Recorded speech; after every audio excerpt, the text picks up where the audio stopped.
মাওলা আমার ডাক দিয়ে বলে, না, এটা হতে পারে না। এদের খেদমত করার দায়িত্ব আমি নিয়েছি, খাদেম আমি, দায়িত্ব আমার, তোমার দায়িত্ব এটা নয়। তোমার দায়িত্ব আমার কাঁধে সহায়তা করা, বস্তা আমার কাঁধে তুলে দাও। বাস মাথায় তুলে দেয়া হয়েছে। প্রধানমন্ত্রী বস্তা কাঁধে নিয়ে প্রজার দুয়ারে গিয়ে দিয়ে দিয়েছে। সুবহানাল্লাহ কি পড়বেন না? কেমন নীতি ছিল মাওলা ওমরের! ভূমধ্য সাগরের তীরেও যদি একটা কুকুর না খেয়ে মরে, কাল কিয়ামতের ময়দান আল্লাহর আদালতে আমি ওমরকে জবাব দিতে হবে। গত জুমাতে আমরা বলেছি এমন অনাডম্বর জীবন যাপন করেছে, কোনো প্রটোকল নাই, কোনো প্রোটেকশন নাই, জোড়াতালির কাপড় পরে, কোনো বডিগার্ড নাই, নিরাপত্তা রক্ষী বা প্রহরী রাখতেন না, বাইতুল মাল থেকে নামে মাত্র সামান্য ভাতা গ্রহণ করতেন। বিশাল পৃথিবীর অর্ধ জাহানের মালিক, কোনো মাথার মধ্যে মুকুট নাই, তাজ নাই, কিছু নাই, কোন সহ্য বীর্য নাই, মাটির উপর বসে যাই, চাটাইয়ের উপর বসে যাই। অমুসলমান ইন্তেকালের সময় ৮৬,০০০ দিরহাম ঋণ, কয় হাজার খন না কত, ৮৬,০০০ দিরহাম ঋণ।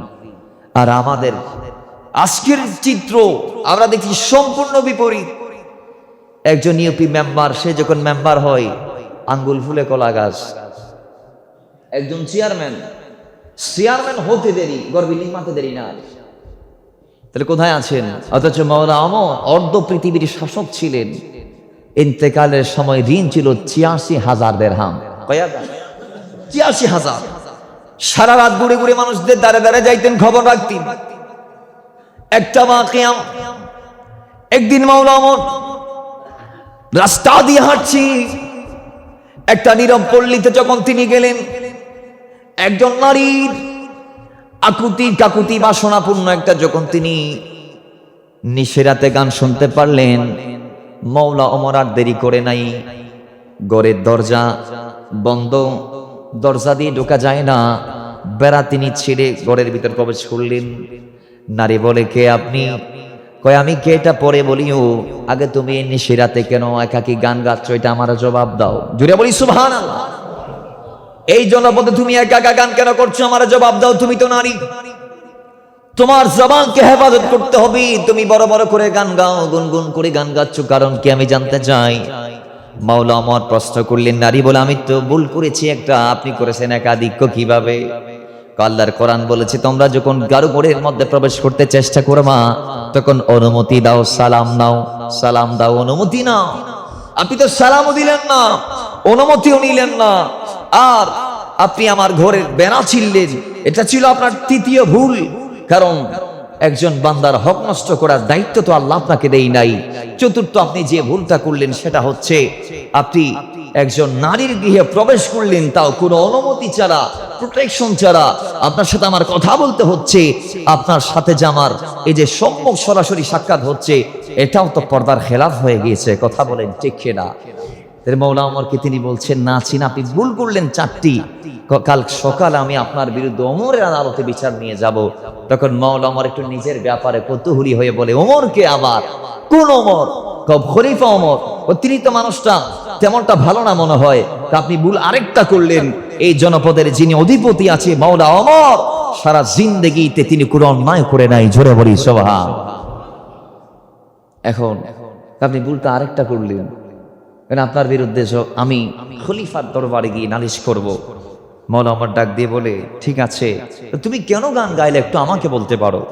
কেন গানটা করলা? গান তো ইসলামে জায়েজ নয়, গান তো হারাম। কেন তুমি গান করলা? গানের পিছনে একটি কারণ, আমার স্বামী বিয়ের ৩ দিনের মাথায় ওমরের দলের লোকেরা তাকে সীমান্ত প্রহরায় নিয়োগ দেওয়ার জন্য নিয়ে গেছে। তিনি বর্ডার গার্ডে চাকরি করছেন। বিয়ের ৩ দিনের মাথায় তাকে ঘর থেকে নিয়ে যাওয়া হয়েছে। আজকে ৪ মাস আমার স্বামী কোন বেড়াক আছে তাও জানি না, কোন দিকে আছে তাও জানি না, একটা বারের জন্য ঘরে আসার সুযোগও পাই নাই। মাওলা ওমর বলতেছে মনে মনে, এখন তো আরেকটা যুগ হয়েছে অপরাধ। তাহলে এটাও আমার জন্য, যে গান করতেছে এটা আমার জন্য করছে, কারণ আমি দিয়েছি তাকে সীমান্তে প্রহরীর নিয়োগ। তাহলে বাবার আমার, মাওলা ওমর বলছে, এখন তুমি কি চাও? আমি এত কিছু বুঝি না, কালকে আপনার বিরুদ্ধে বিচার হবে। মাওলা ওমর বলছেন হেসে হেসে, ও কাল সকাল সূর্য ওঠার সাথে সাথে যদি তোমার স্বামী তোমার বাড়িতে ফিরে, তাহলে তুমি কি বিচার দিবা? নারী হেসে বলে, কালকে সকাল কেন, সারাদিন টাইম দিলাম জান। জোরে বলি সুবহান। বাবারা আমার সাহাবী বলে ইয়া রাসূলুল্লাহ, নবীরে আমি আমার স্ত্রীর সাথে একটু পরামর্শ করি। আপনারা জানাচ্ছি, স্বামী গেলেন বাসায়, স্ত্রীর সাথে পরামর্শ করলেন। স্ত্রী বলে আল্লাহর নবীর জন্য হলে ঠিক আছে। জুলাইবিব অত্যন্ত সাহাবায়ে কেরামদের ভিতরে কুৎসিত ব্যক্তি, তার কি পরিবার আছে, তার কি নির্দিষ্ট ঘর আছে, সে বিয়ে করে আমার মেয়েটাকে কোথায় নিয়ে রাখবে, তার তো কোনো হিল্লে নাই। কিভাবে আমি আমার একমাত্র মেয়েকে তার হাতে দিতে পারি? বাবা মা কথা বলছি, কামরার ভিতর থেকে জুলাইবিবের সেই হবু বউ তিনি শুনে ফেলেছি। শুনে বলে, মা বাবা তোমরা কি বিষয়ে কথা বলছিলা আমারে বলো। তোমার বিয়ের ব্যাপারে রাসূলুল্লাহ প্রস্তাব দিয়েছে, এই আমার নবী এ বলেছে। তখন মেয়ে ডাক দিয়ে বলে, তোমরা কি কোরআন আয়াত ভুলে গেলা? আল্লাহ কি বলেন, এই ফালা ওয়া রাব্বুকা লা ইউমিনুনা হাত্তা ইউহাক্কিমুকা ফীমা শাজারান বাইনাহুম থুম্মা লা ইয়াজিদু ফি আনফুসিহিম খারাজা। যতক্ষণ না তোমরা আল্লাহ আল্লাহ রাসূলের সিদ্ধান্তকে মানতে পারবে না, আল্লাহর কসম করে বলছি তোমরা ঈমানদার হতে পারবে না। জোরে বলি নাউযুবিল্লাহ। তাহলে যেখানে রাসূল সিদ্ধান্ত দিয়েছে, সেখানে আবার তোমাদের কিসের সিদ্ধান্ত? রাসূল বলেছে জুলাইবিব বিয়ে করবে আমাকে, আমার হোশ কিসমত। স্বামী কিরকম দেখার দরকার নাই, যার ওয়াকিল রাসূল হয়ে যায়, যার সিদ্ধান্ত রাসূল দেয়, সে অত্যন্ত ভালো দামি একজন ব্যক্তি, আমার তাকেই লাগবে আর কাউকে নয়। জোরে বলি সুবহান। তাহলে রাসূলের সিদ্ধান্তের বাইরে যাওয়া যাবে? বাবার আমার ধারাবাহিকতাই ইমাম সুয়ুতী তারিখুল খুলাফার ৮৪ নং পৃষ্ঠায় বলি, বিশর নামে একজন মুনাফিকের সাথে একজন ইহুদির ঝগড়া হয়েছে, মতপার্থক্য হয়েছে, মনোমালিন্য হয়েছে। উভয় ফায়সালার জন্য রাসূলের দরবারে গেলেন। রাসূলের দরবারে যাওয়ার জন্য মুনাফিক বললেন না। মুনাফিক বলে, আমি রাসূলের কদমে যাব না, আমি যাব তোমাদের ইহুদি ধর্মের অমুক কাব বিন আশরাফ, যিনি ঘুষকেই বিচার উল্টাই নেই, আমি তার কদমে যাব। আর ইহুদি বলে, আমি কাব বিন আশরাফকে মানি না, সে আমাদের দলের, আমি জানি তার ব্যাপারে। সে টাকা যেই দিকে রায় দেয় সেদিকে। আমি যাব রাসূলের কদমে, যাকে টাকা দিয়ে কেনা যায় না। সুবহানাল্লাহ জুড়ে বলেন, যাকে টাকা দিয়ে কেনা যায় না, ওই রাসূলের কদমে আমি যাব। যে রাসূলের কলমা পড়ে তুমি মুসলমান হয়েছো, কাব বিন আশরাফকে আমি বিচারক হিসেবে মানি না। ঠিক আছে, চলো রাসূলের কদমে। আল্লাহর নবীর কদমে চলে গেলেন। রাসূলুল্লাহ বিচার করে দিলেন, আল্লাহ নবী রায় দিয়ে দিলেন। ইহুদি বিচার পাইল, মুনাফিক হারে গেল। মুনাফিক হারার পরে এবার ইহুদিকে ডাক দিয়ে বলে, ইহুদি আমি রাসূলের আইন মানি না। জোরে বলি নাউযুবিল্লাহ। আমি নবীজি আইন মানি না, রাসূলের আইন আমি মানি না। তুমি কাকে মানো? আমি উমরকে মানি। মুনাফিক বলছে, আমি কাকে মানি? ওমরকে। ওমরের দরবারে গেলেন, বিচারটা আবার দিলেন। ইহুদি বলে, হুজুর আমার একটি কথা আছে। কি? এই বিচারটি ইতিমধ্যে সমাধান হয়েছে। কে করেছে? রাসূলুল্লাহ করেছে। জোরে বলি সুবহানাল্লাহ। কে করেছে? রাসূলুল্লাহ করেছে। এখন রাসূলুল্লাহর বিচার যখন ইহুদির পছন্দ হয়েছে, মুনাফিকের পছন্দ হয় নাই, আবার ওয়াপস বিচার নিয়ে যখন উভয় মিলে ওই ইহুদিকে বাধ্য করে মুনাফিক যখন ওমরের কদমে নিয়ে গেল, তো ইহুদিও যখন মুনাফিকের ব্যাপারে রাসূলের আইন না মানার যে ব্যাপারটা, সেটা যখন মাওলা ওমরকে জানিয়ে দিল, তাহলে মাওলা ওমর বলছে, তাহলে তুমি রাসূলের কথা না মেনে আমার কাছে এসেছো। হ্যাঁ ঠিক আছে, যিনি রাসূলের কথা মানে না, যিনি রাসূলের ফয়সালা পছন্দ করে না, তার ফয়সালার জন্য আমি ওমর যথেষ্ট। ঘরের ভিতর প্রবেশ করলেন, তরবারিটি হাতে নিলেন আর বের হলেন। আল্লাহর কসম, একটি কোপ দিয়ে ওই জালেম মুনাফিকের মস্তককে দেহ থেকে আলাদা করে দিলেন। এরপরে মুনাফিকরা সবাই মিলে চক্রান্ত করছে, ওমর একজন ইমানদারকে মেরেছে, তা অন্যায় ভাবে। রাসূলুল্লাহর কদমে তৎক্ষণাৎ জিবরাইল আমিন আসলেন, আয়াত নাজিল করলেন, ইয়া রাসূলুল্লাহ, যারা আপনার নির্দেশ না মানে, যারা আপনার রায় না মানে, আরে তারা ইমানদার তো হতে পারে না, সাহাবী থেকে হবে। কথা বলেন ঠিক কিনা?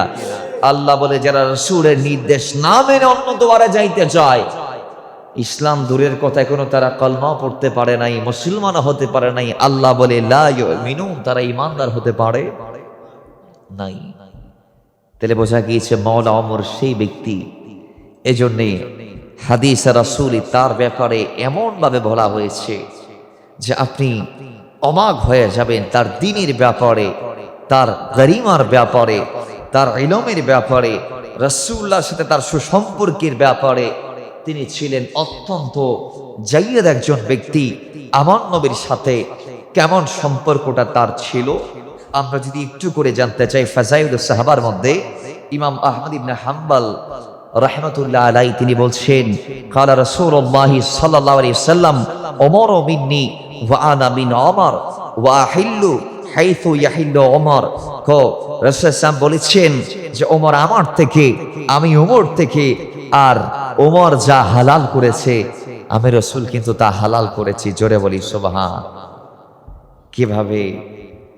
আজকে যে আমরা রোজা অবস্থায় রাতের বেলা আমরা সিয়াম পালনের পরে আমরা রাতের বেলা স্ত্রীদের সাথে শয্যায় যাই কি যাই না?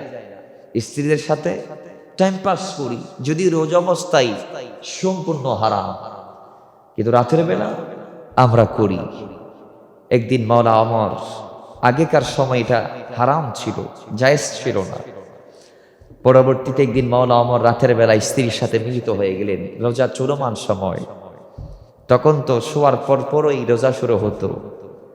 সুবহে সাদিক থেকে নয়, রাত থেকে রোজা শুরু হতো। তখন মাওলা ওমর যখন স্ত্রীর সাথে মিলিত হলেন, তখন তিনি রাসূলের কদমে এসে একটু জানতে চাইলেন, ইয়া রাসূলুল্লাহ, আমি তো অন্য একটা করে ফেলেছি, এখন কি হবে? আল্লাহ বলে, আমার ওমর যেটা করেছে সেটা আমি আজকের পর থেকে হালাল করে দিলাম। রোজাদাররা রোজা রাখবে দিনের বেলায়, আর রাতের বেলায় চাইলে স্ত্রীদের শয্যায় যাইতে পারবে, মিলন করতে পারবে, একান্ত টাইম পাসও করতে পারবে। জোরে বলেন সুবহান।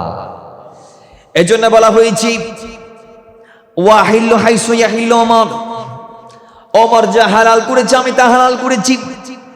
হাদিসে পাকে এটাও এসেছে, আবু নুআইম ইসফাহানি ফাযাইলুল খুলাফায়ে রাশিদিনের মধ্যে বলেছি, প্রথম খণ্ডের 39 নং পৃষ্ঠার মধ্যে আব্দুল্লাহ মুহাদ্দিস দেহলভী মাদারিজুন নবুওয়াতের মধ্যে দ্বিতীয় খণ্ডের 426 নং পৃষ্ঠায় বলেছে, ক্বালা রাসূলুল্লাহ সাল্লাল্লাহু আলাইহি ওয়াসাল্লাম ওমর মাই ওয়া আনা মা ওমর ওয়াল হাক্কু বাদা মা ওমর হাইসু কানা।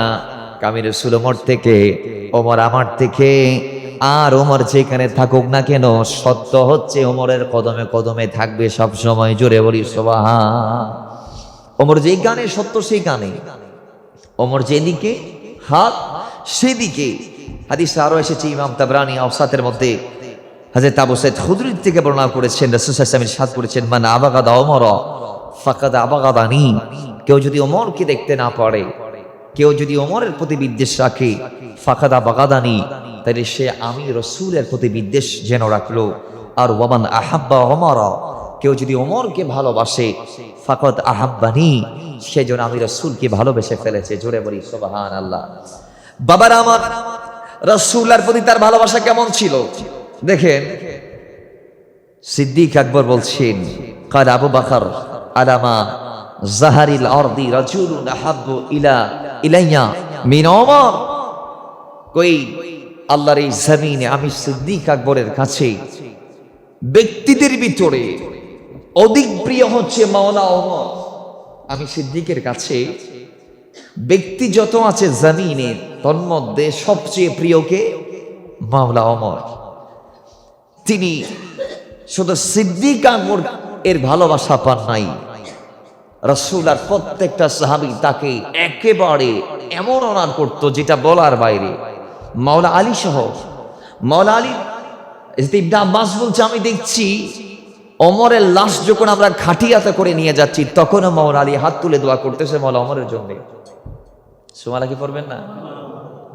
এবং মাওলা আলী বলছেন, আমার এটা বিশ্বাস ওমর, তুমি কবরে, হাসরে, নসরে, জান্নাতে তুমি তোমার বন্ধুদ্বয় অর্থাৎ সিদ্দিক আকবর এবং রাসূলুল্লাহ, তুমি আল্লাহর হাবিবের সাথে থাকবে, মাওলা সিদ্দিক আকবরের সাথে থাকবে। মাওলা আলী বলছেন মাওলা ওমরের ইন্তেকালের পরে।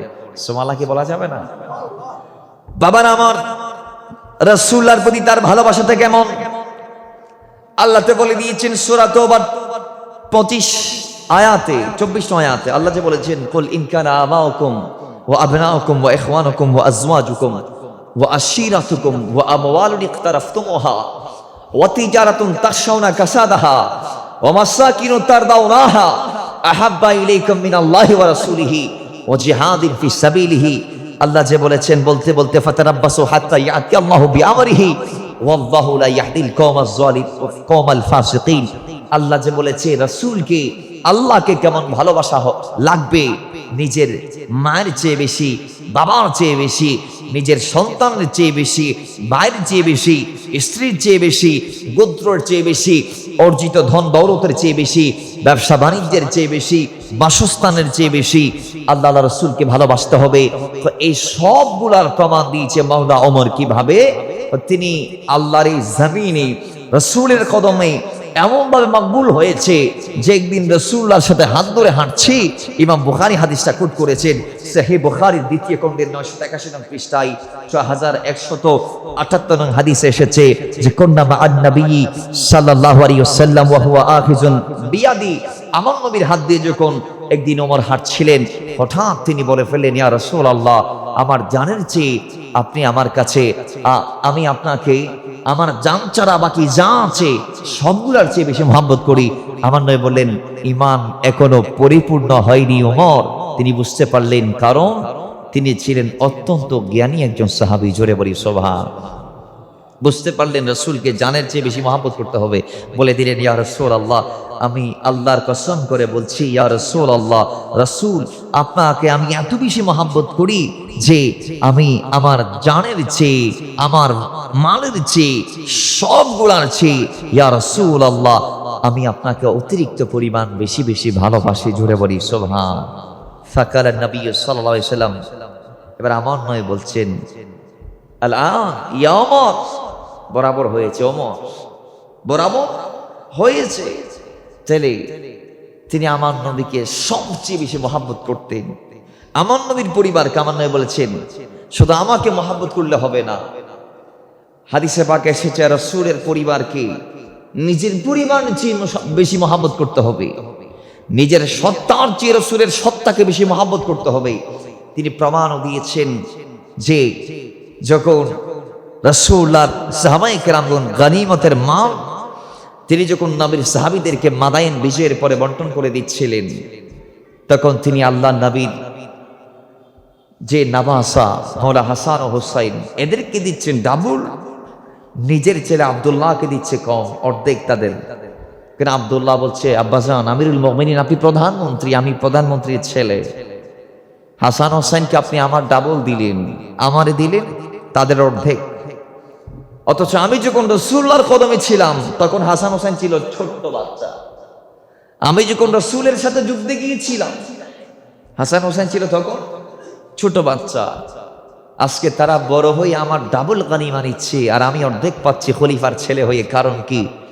কারণ হচ্ছে তাদের স্ট্যাটাসের দিকে তাকাও, তাদের মাকে, বাবাকে, দাদাকে, দাদিকে, নানাকে, তাদের নানির ব্যাপারে কি তোমার জানা আছে?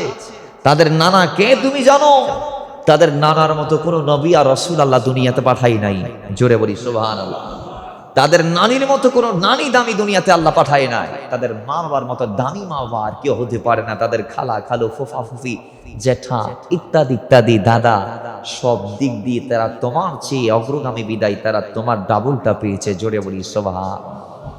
এবং মাওলা ওমর এমনটা করেছিলেন শুধুমাত্র রাসূলুল্লাহর মহব্বতের কারণে। কারণ আল্লাহর হাবিব সাল্লাল্লাহু আলাইহি ওয়াসাল্লাম বলেছেন, আমার পরিবারকে তোমরা যদি তোমাদের পরিবারের চেয়ে বেশি মহব্বত না করো তাহলে তোমাদের ঈমান মোকাম্মল হবে। জোরে বলেন মোকাম্মল হবে না। তার নাই পরনে তার ব্যাপারে যদি আমরা একটু জানতে চেষ্টা করি, তাহলে তার দৃষ্টিতে এই আলমের সবাই ছিল সমান। সমান না? জোরে বলেন কিভাবে? দেখেন বাবার আমার,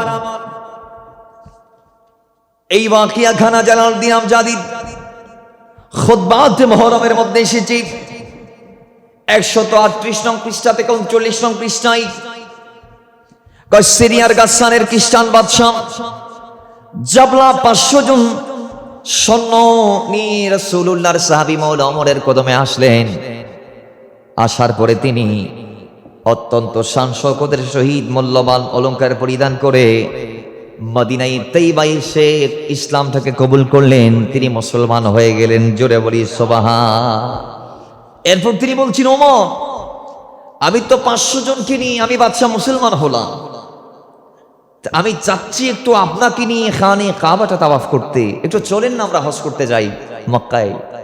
তিনি গেলেন মাওলা ওমরের সাথে। মাওলা ওমর তাকে নিয়ে গেলেন। হঠাৎ তাওয়াফ করা অবস্থায় সেখানে তো ভিড় থাকে, আর এমনিতে মাওলা ওমর তিনি তার সাম্রাজ্যকে এমন ভাবে বর্ধন করেছিলেন যে তার সময়ে অর্ধ পৃথিবী মুসলমানদের করতলে চলে এসেছিল। পারস্য, বাইজেন্টাইন, সিরিয়া, প্যালেস্টাইন, মিশর, আলেকজান্দ্রিয়া সহ বিশাল বিশাল স্টেটগুলা মুসলমানদের করতলে চলে এসেছে। তো ওই সময় বেশি মানুষ খানে কাবার দিকে ঝুঁকি তাওয়াফের জন্য আসতো। তো ওই জাবলা বাদশাহ যখন মাওলা ওমরকে সাথে নিয়ে তার 500 জন সহচরকে, সৈন্যদলকে সাথে নিয়ে যখন তাওয়াফ করছিলেন, একজন ব্যক্তির পা ওই জাবলার লুঙ্গির সাথে টান পড়ে জাবলার তাওয়াফের মাঠ উলঙ্গ হলো, এহরামের কাপড়টা খুলে গেল, তার লজ্জাস্থান দেখা গেল। এই দৃশ্য দেখে তিনি সহ্য করতে পারলেন না। ওই যার কদমের চাপ পড়ে তার লুঙ্গি খুলেছে, তাকে একটা গালে সজোরে আঘাত করলেন, তার নাক ফেটে রক্ত প্রবাহিত হলো। জোরে পড়ি ইন্না লিল্লাহি ওয়া ইন্না ইলাইহি রাজিউন। যখন নাক দিয়ে ব্লাড বের হলো, মাওলা ওমরের কদমে বিষাক্ততা গেল। মাওলা ওমর বলে, এই বাদশা, যে কোনো মূল্যে, যে কোনো ভাবে, যেভাবে পারো তুমি এনাকে রাজি করে ফেলো, নাইলে তুমি বদলা দেওয়ার জন্য প্রস্তুত থাকো। বাবার আমার বাদশা বলে, এটা আমার স্ট্যাটাসের সাথে যায় না, নফাই জমিয়েন। আই বাদশা, আই ইতের ফিসি ফিসি দুইতেন, আই বেরে ইয়ে গরিব ফেলতাম না, ওমর আই তোমার কথা নয়। মাওলা আমার বলে, যদি না পারো তাহলে বিনিময় হিসেবে তোমাকে এই সমান আঘাত ভোগ করতে হবে, তোমারেও মারা হবে। বাদশা বলে, এরকম করলে আমি খ্রিস্টান হয়ে যাব। মাওলা আমার বলে, যদি খ্রিস্টান হও, আবার যদি ধর্ম পরিবর্তন করো, তাইলে তুমি মুরতাদ হয়ে যাবা। ইসলামে মুরতাদের শাস্তি হচ্ছে মৃত্যুদণ্ড, তাহলে তোমার হত্যা করা হবে, তোমার আমি নিজের হাতে কতল করব। বাদশা এখন মাইন চিপায় পড়ে গেছে, এইটা বলতেছে, ওমর আমার একটা রাত সময় দেন, আমি একটু ভেবে চিনতে কালকে রাতে সিদ্ধান্ত নিব। রাতের বেলায় সে বাদশা তার সৈন্যদেরকে নিয়ে তাঁবু ছেড়ে পালিয়ে গিয়েছে। তাহলে বোঝা গিয়েছে মাওলা ওমর কেমন ব্যক্তি। তিনি আল্লাহর আইন বাস্তবায়নে তিনি বলছেন, ইসলামে কোনো রাজা নাই, কোনো প্রজা নাই, এখানে সবাই সমান। একদিন উবাই ইবনে কাবের সাথে যখন মাওলা ওমরের ঝগড়া হয়েছে, তাও মুসলমানদের প্রধানমন্ত্রী থাকাকালীন সময়, তখন সেই উবাই ইবনে কাব যখন মাওলা ওমরের বিরুদ্ধে মদিনার কাজী যায়েদ বিন সাবিতের নিকট যখন বাদী হয়ে এসে যখন আপত্তি দিল, মাওলা ওমর সেদিন তার ওই আপত্তির নিষ্পত্তি করার জন্য ওই আসামির কাছে তিনি দাঁড়িয়েছিল, খলিফা হিসেবে নয়, একজন সাধারণ প্রজা হিসেবে। জোরে বলি সুবহান। প্রধানমন্ত্রীর বিরুদ্ধে বিচার দিয়েছে একজন ব্যক্তি, নবী সাহাবী হযরতে উবাই ইবনে কাব।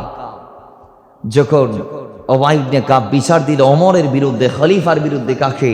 মদিনার কাসীকে, যায়েদ ইবনে সাবিতকে, তখন প্রধানমন্ত্রী ওমর তিনি পায়ে হেঁটে তার বিচারের অপরাধী হয়ে তিনি আসামির কাছে দাঁড়িয়েছে এবং বিচারের মুখোমুখি হয়েছে। তাইলে ইসলামে রাজা আর প্রজা, কথা বলেন সবাই সমান কিনা? একটু জোরে বলেন, সমান কিনা? সমান। আর রাজার কিছু দায়িত্ব আছে, যেই দায়িত্ব কিভাবে পালন করবেন মাওলা ওমর শিখিয়েছেন। আমরা সবাই জানি ওমর রাদিয়াল্লাহু তাআলা রাতের বেলা খবরাখবর রাখতেন, প্রজাদের দোয়ারে দোয়ারে যাইতেন, খোঁজখবর নিতেন। একদিন এই ওয়াকিয়াটুক এসেছে ইবনে খালদুনের কিতাবের মধ্যে ৪র্থ খণ্ডের ১৯৪ নং পৃষ্ঠায়, যে ঘটনাটি বর্ণনা করছেন যায়েদ ইবনে আসলাম রাদিয়াল্লাহু তাআলা তার পিতা থেকে।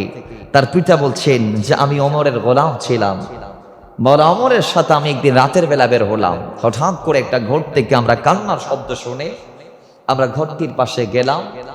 মাওলা ওমর ঢুকলেন, ঢুকে দেখছে একজন মহিলা তার সন্তানদেরকে চতুর্দিক নিয়ে বসে আছে, চুলার উপরে একটা ডেকসি তুলে দিয়ে কয়েকটা পাথর দিয়ে নাড়াচাড়া করছে। আর ওই নারীর থেকে জিজ্ঞেস করলেন যে তুমি তোমার সন্তানদেরকে খাবার দিচ্ছ না কেন? কই খাবার নাই। কি নাই? খাবার নাই। মওলা আমার আর দেরি করে নাই, তৎক্ষণাৎ বাইতুল মালে গিয়ে আটা ময়দা যা পেয়েছে যায়েদ বিন আসলামের পিতাকে বলছেন যে তুমি আমার কাঁধের মধ্যে বস্তাটা তুলে দাও। আসলাম অবাক হয়ে গেলেন, আমিরুল মুমিনিন, আপনি আমাদের নেতা, আপনি প্রধানমন্ত্রী হয়ে বস্তা কাঁধে নিবেন, এটা তো আপনার স্ট্যাটাসের সাথে যায় না। মাওলা আমার ডাক দিয়ে বলে, না, এটা হতে পারে না। এদের খেদমত করার দায়িত্ব আমি নিয়েছি, খাদেম আমি, দায়িত্ব আমার, তোমার দায়িত্ব এটা নয়। তোমার দায়িত্ব আমার কাঁধে সহায়তা করা, বস্তা আমার কাঁধে তুলে দাও। বাস মাথায় তুলে দেয়া হয়েছে। প্রধানমন্ত্রী বস্তা কাঁধে নিয়ে প্রজার দুয়ারে গিয়ে দিয়ে দিয়েছে। সুবহানাল্লাহ কি পড়বেন না? কেমন নীতি ছিল মাওলা ওমরের! ভূমধ্য সাগরের তীরেও যদি একটা কুকুর না খেয়ে মরে, কাল কিয়ামতের ময়দান আল্লাহর আদালতে আমি ওমরকে জবাব দিতে হবে। গত জুমাতে আমরা বলেছি এমন অনাডম্বর জীবন যাপন করেছে, কোনো প্রটোকল নাই, কোনো প্রোটেকশন নাই, জোড়াতালির কাপড় পরে, কোনো বডিগার্ড নাই, নিরাপত্তা রক্ষী বা প্রহরী রাখতেন না, বাইতুল মাল থেকে নামে মাত্র সামান্য ভাতা গ্রহণ করতেন। বিশাল পৃথিবীর অর্ধ জাহানের মালিক, কোনো মাথার মধ্যে মুকুট নাই, তাজ নাই, কিছু নাই, কোন সহ্য বীর্য নাই, মাটির উপর বসে যাই, চাটাইয়ের উপর বসে যাই। অমুসলমান ইন্তেকালের সময় ৮৬,০০০ দিরহাম ঋণ। কয় হাজার? খন না, কত? ৮৬,০০০ দিরহাম ঋণ। আর আমাদের আজকের চিত্র আমরা দেখি সম্পূর্ণ বিপরীত। একজন ইউপি মেম্বার, সে যখন মেম্বার হয় আঙ্গুল ফুলে কলা গাছ। একজন চেয়ারম্যান হতে দেরি, গর্বিলিং মাতে দেরি না। তাহলে কোথায় আছেন? অথচ মাওলা ওমর অর্ধ পৃথিবীর শাসক ছিলেন, ইন্তেকালের সময় ঋণ ছিল ৮৬,০০০ দিরহাম। কয় হাজার? ৮৬,০০০। সারা রাত ঘুরে ঘুরে মানুষদের দ্বারে দ্বারে যাইতেন, খবর রাখতেন। একটা ওয়াকিয়া, একদিন মাওলা ওমর রাস্তা দিয়ে হাঁটছি, একটা নীরব পল্লীতে যখন তিনি গেলেন, একজন নারীর আকুতি কাকুতি বাসনাপূর্ণ একটা যখন তিনি নিশিরাতে গান শুনতে পারলেন, মাওলা ওমর আর দেরি করে নাই। ঘরের দরজা বন্ধ, দরজা দিয়ে ঢোকা যায় না, বেড়া তিনি ছিঁড়ে ঘরের ভিতর প্রবেশ করলেন। নারী বলে, কে আপনি? কয় আমি কে এটা পরে বলিও, আগে তুমি নিশিরাতে কেন একাকি গান গাচ্ছ, এটা আমার জবাব দাও। জুড়ে বলি সুবহানাল্লাহ। এই জনপদে তুমি একা একা গান কেন করছো, আমার জবাব দাও। তুমি তো নারী, তোমার জবানকে হেফাজত করতে হবে। তুমি বড় বড় করে গান গাও, গুনগুন করে গান গাচ্ছ, কারণ কি আমি জানতে চাই। মাওলা ওমর প্রশ্ন করলেন। নারী বলে, আমি তো ভুল করেছি একটা, আপনি করেছেন একাধিক, কিভাবে? আল্লাহর কোরআন বলেছে, তোমরা যখন কারো ঘরের মধ্যে প্রবেশ করতে চেষ্টা করবা তখন অনুমতি দাও, সালাম নাও, সালাম দাও, অনুমতি নাও। আপনি তো সালামও দিলেন না, অনুমতিও নিলেন না, আর আপনি আমার ঘরের বেড়া ছিঁড়লেন। এটা ছিল আপনার তৃতীয় ভুল। কারণ একজন বান্দার হক নষ্ট করার দায়িত্ব তো আল্লাহ আপনাকে দেই নাই। চতুর্থ, আপনি যে ভুলটা করলেন সেটা হচ্ছে আপনি একজন নারীর গৃহে প্রবেশ করলেন, তাও কোনো অনুমতি ছাড়া, প্রোটেকশন ছাড়া। আপনার সাথে আমার কথা বলতে হচ্ছে, আপনার সাথে যে আমার এই যে সম্মুখ সরাসরি সাক্ষাৎ হচ্ছে, এটাও তো পর্দার খেলাফ হয়ে গিয়েছে। কথা বলেন ঠিক কিনা? মাওলা ওমরকে তিনি বলছেন, না চিনা, আপনি ভুল করলেন ৪টি। কাল সকালে আমি আপনার বিরুদ্ধে ওমরের আদালতে বিচার নিয়ে যাব। তখন মাওলা ওমর একটু নিজের ব্যাপারে কৌতূহলী হয়ে বলে, ওমরকে আবার? কোন ওমর? খলিফা ওমর। তিনি তো মানুষটা তেমনটা ভালো না মনে হয়। আপনি ভুল আরেকটা করলেন, এই জনপদের যিনি অধিপতি আছে মাওলা ওমর, সারা জিন্দেগিতে তিনি কোনো অন্যায় করে নাই। জোরে বলি সুবহান। এখন আপনি ভুলটা আরেকটা করলেন, আপনার বিরুদ্ধে আমি খলিফার দরবারে গিয়ে নালিশ করব। মাওলা ওমর ডাক দিয়ে বলে, ঠিক আছে, তুমি কেন গান গাইলে একটু আমাকে বলতে পারো? কেন গানটা করলা? গান তো ইসলামে জায়েজ নাই, গান তো হারাম, কেন তুমি গান করলা? গানের পিছনে একটি কারণ, আমার স্বামী বিয়ের ৩ দিনের মাথায় ওমরের দলের লোকেরা তাকে সীমান্ত প্রহরায় নিয়োগ দেওয়ার জন্য নিয়ে গেছে। তিনি বর্ডার গার্ডে চাকরি করছেন। বিয়ের ৩ দিনের মাথায় তাকে ঘর থেকে নিয়ে যাওয়া হয়েছে। আজকে ৪ মাস আমার স্বামী কোন বেড়াক আছে তাও জানি না, কোন দিকে আছে তাও জানি না, একটা বারের জন্য ঘরে আসার সুযোগও পাই নাই। মাওলা ওমর বলতেছে মনে মনে, এখন তো আরেকটা যুগ হয়েছে অপরাধ। তাহলে এটাও আমার জন্য, যে গান করতেছে এটা আমার জন্য করছে, কারণ আমি দিয়েছি তাকে সীমান্তে প্রহরীর নিয়োগ। তেরে বাবার আমার মওলা ওমর বলছে, এখন তুমি কি চাও? আমি এত কিছু বুঝি না, কালকে আপনার বিরুদ্ধে বিচার হবে। মওলা ওমর বলছেন হেসে হেসে, ও কাল সকাল সূর্য ওঠার সাথে সাথে যদি তোমার স্বামী তোমার বাড়িতে ফিরে, তাহলে তুমি কি বিচার দিবা? নারী হেসে বলে, কালকে সকাল কেন, সারাদিন টাইম দিলাম জান। জোরে বলি সুবহান। বাবার আমার, এবার মওলা ওমর গেলেন স্ত্রীর কাছে, বলেন স্ত্রী বলো আমাকে, একজন নারী স্বামী ছাড়া কয়দিন থাকতে পারবে? বললেন সর্বোচ্চ 3 মাস। কোরআন দিয়ে সাবেত। সর্বোচ্চ কয় মাস? 3 মাস। মওলা ওমর এবার যিনি সেনাবাহিনীর চিফ ইন কমান্ডার আছে তাকে ডাকলেন, ডেকে বলে সামরিকে যত আছে সবার জন্য 3 মাস অন্তর অন্তর সাধারণ ছুটি ঘোষণা করো। সীমান্ত প্রহরায়, বিভিন্ন জায়গায়, নৌবাহিনী এবং বর্ডার গার্ডে যারা চাকরি করছে আমার দেশে, প্রত্যেককে 3 মাস অন্তর অন্তর সাধারণ ছুটি ঘোষণা করো, যাতে তারা তাদের পরিবারের সাথে মিলিত হতে পারে, পরিবারের হকটা যেন তারা আদা করতে পারে। জোরে বলেন সুবহানাল্লাহ। এরপরে তিনি এই সিস্টেমটা চালু করে দিলেন, আর সকালবেলা ওই মহিলার স্বামীকে তার বাড়িতে ফেরত পাঠালেন। তাহলে বোঝা গেছে মাওলা ওমর কেমন একজন খলিফা ছিলেন। 10 বছর 6 মাস 4 দিন তিনি মুসলমানদের দায়িত্ব নিয়ে কাজ করেছেন। আল্লাহর হাবিব ইমাম বুখারী বরাত দিয়ে আমরা জানতে পেরেছি, মাওলা ওমরের ব্যাপার আল্লাহর হাবিব বলেছেন, স্বপ্নে আমি দেখেছি বিরাট বালতি দিয়ে মাওলা ওমর এমন ভাবে পানি তুলেছে কূপ থেকে, যে কূপ থেকে আমিও তুলেছি, আবু কুহাফার সন্তান সিদ্দিক আকবর তুলেছে। পরে তার হাত থেকে, এক বর্ণনায় আসছে, তার হাত থেকে মাওলা ওমর বালতিটা নিয়ে তিনি তোলা শুরু করলেন। তিনি যখন তুলতে আছে বালতি বড় হতে আছে, তিনি তুলতে আছে বালতি বড় হতে আছে, এইভাবে তিনি এমন ভাবে পানি তুললেন, ওই কূপের চারপাশে এবার মানুষরা এসে জড়ো হতে শুরু করলো। সেখানে মানুষ ওটশোলা বানাতে শুরু করলো, সেখানে একটা শহরে পরিণত হয়ে গেল। তার মানে কি বুঝলাম? এখান থেকে এটাই যে মাওলা ওমর দীর্ঘদিন খেলাফার মধ্যে থাকবেন, খেদমত করবেন, এবং তার সময়ে ইসলামটা আরব থেকে আজমে পৌঁছে যাবে। জোরে বলি সুবহান। আল্লাহ সেই মহান হাস্তির ফয়ুজ ও বারাকা আমাদেরকে নসিব করুন, আমিন পড়েন। তার জিন্দগির প্রত্যেকটা কাটানো মুহূর্ত আপনি যদি রিচার্জ করেন, দেখবেন রাহে হাকের জন্য তিনি কোরবান দিয়েছে, সদা সত্য কথা বলেছে, কখনো মিথ্যার পক্ষে তিনি জবানটা খুলে নাই। আপোষহীন নির্ভীক একজন সৈনিক ছিলেন, অকুতভয় বীর ছিল, লড়াকু একজন সৈনিক ছিল রাসূলুল্লাহ, তার নাম ছিল মাওলা ওমর। আল্লাহ সেই মাওলা ওমরের ফয়ুজ বারাকাত, ওমর যেখানে রাসূল যে বলেছেন সত্য, সেখানে আল্লাহ আমাদেরকে সেই সত্যকে সাথে নিয়ে চলার তৌফিক দান করুন।